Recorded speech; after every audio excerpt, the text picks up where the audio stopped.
ನನ್ನ ಫ್ರೆಂಡ್ ಒಂದು 2,000 ರೂಪಾಯಿ ಗಿಫ್ಟ್ ಕೊಟ್ಟಾನ. ಅದೇನಂತ ಮನಿ ಹೋಗಿ ತೋರಿಸ್ತೇನೆ ಈಗ.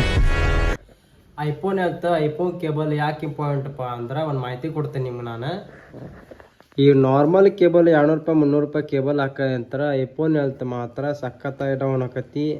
ಅದು ಹೆಂಗೆ ಆಗೈತೆ ಅಂತ ನಾನು ತೋರಿಸ್ತೇನೆ ನಿಮ್ಗೆ. ನನ್ನ ಬ್ಯಾಟ್ರಿ ನೋಡಿರಿ ಮೊಬೈಲಿದ್ದೆ ಅದು ಹೆಂಗೆ ಡೌನ್ ಆಗೈತೆ ಅಂತ ತೋರಿಸ್ತೀನಿ. ನಾರ್ಮಲ್ ಕೇಬಲ್ ಯೂಸ್ ಮಾಡೋರು ಓವರ್ ಹೀಟ್ ಆಗ್ತಾನೆ, ಡಿಸ್ಪ್ಲೇ ಹೋಗೋ ಚಾನ್ಸಸ್ ಇರುತ್ತೆ. ಇಲ್ಲಿ ನೋಡ್ಬೋದು 86 ಇತ್ತು, 82 ಆಗೈತಿ ಒಂದು ವಾರನಾಗ. ಐಫೋನ್ ಯೂಸ್ ಮಾಡೋರು ಪ್ರತಿಯೊಬ್ಬರು ಐಫೋನ್ ಕೇಬಲ್ ಯೂಸ್ ಮಾಡಿರಿ, ಇಲ್ಲ ನನ್ನ ಪರಿಸ್ಥಿತಿ ಆಕತಿ ನಿಮಗೂ. ಬ್ಯಾಟ್ರಿ ಅಂತ ಹೆಂಗೆ ಡೌನ್ ಆಗಿದೆ ಅಂತ ನೋಡಿದ್ರಲ್ಲ, ಅದಕ್ಕೆ ಹೇಳೋದು ನಾರ್ಮಲ್ ಕೇಬಲ್ ಅಂತೂ ಯೂಸ್ ಮಾಡೋಕ್ಕೆ ಹೋಗ್ಬೇಡ್ರಿ. ಐಫೋನ್ ಮೊಬೈಲ್ದು iPhone charger, iPhone cable, iPhone ಗಡ್ಡಿ ಅಷ್ಟೇ ಯೂಸ್ ಮಾಡಿರಿ. ಐಫೋನ್ನದು ಹೆಲ್ತ್ ಕಾಪಾಡ್ಕೋಬೇಕಂದ್ರೆ ನೀವು ಪ್ರತಿಯೊಬ್ಬರು iPhone charger, iPhone cable Poorvika ಒಳಗೆ ಸಿಗ್ತೈತಿ, ರಿಲಯನ್ಸ್ ಒಳಗೆ ಸಿಗ್ತೈತಿ, ಎಲ್ಲ ಸ್ಟೋರ್ ಸಿಗ್ತೈತಿ. ಈ ಥರ ಕೇಬಲ್ ಬರ್ತಾವೆ ನೋಡ್ಬೋದು. 2,000 ರೂಪಾಯಿ ಹೋದ್ರೆ ಹೋಗಲಿ, ಆದ್ರೆ ಬ್ಯಾಟ್ರಿ ಅಲ್ಲಿ ತಗೋತ 12-14 ಸಾವಿರ ರೂಪಾಯಿ.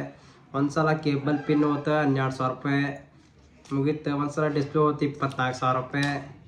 ಈ ಥರ ನೋಡ್ಬೋದು. ಈ ಥರ ರಿಕ್ ಕುಂಡಿರ್ತೈತಿ, ಲಾಕ್ ಆಕೈತಿ. ಕರೆಕ್ಟಾಗಿ ಯೂಸ್ ಮಾಡ್ಕೋರಿ. ವಿಡಿಯೋನ ಲೈಕ್ ಆತಂದ್ರೆ ಕಮೆಂಟ್ ಮಾಡಿ, ಶೇರ್ ಮಾಡಿ. ಬಾಯ್, ಸಿ ಯು.